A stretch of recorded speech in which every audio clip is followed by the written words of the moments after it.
Let's talk about your running back depth. We know you added J.K. Dobbins. You also drafted R.J. Harvey. What are your hopes for R.J. Harvey to move out that depth chart?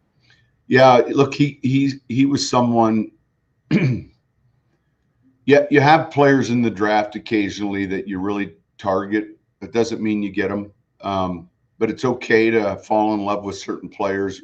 And I would say he was one of those players.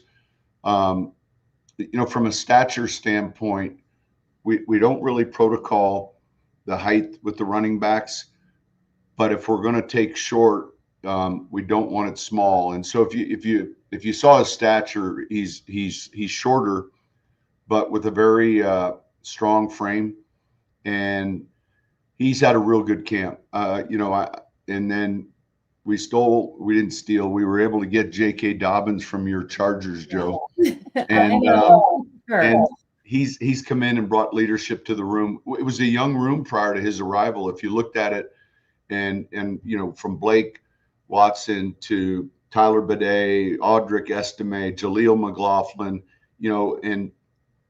and then RJ, all of those guys are players that are in, like, call it their first 3 years of the NFL.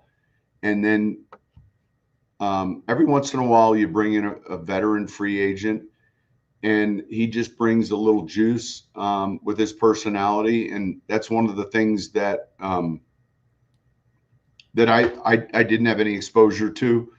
And I mean, each day at practice you hear him, Hmm. and I think that leadership has helped that room. But to RJ Harvey's point, man, I think you're going to like what you see when you watch this player run.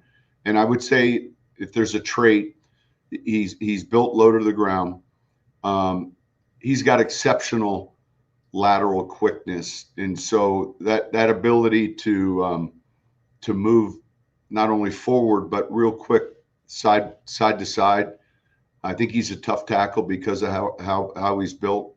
Um, he finished near the top of all the metrics relative to yards per carry, and it was a good class for runners. Right down the road in Las Vegas, we're going to have to deal with this Genti, and he's a special player. So, but we were excited. We were able to land one, especially in the second round.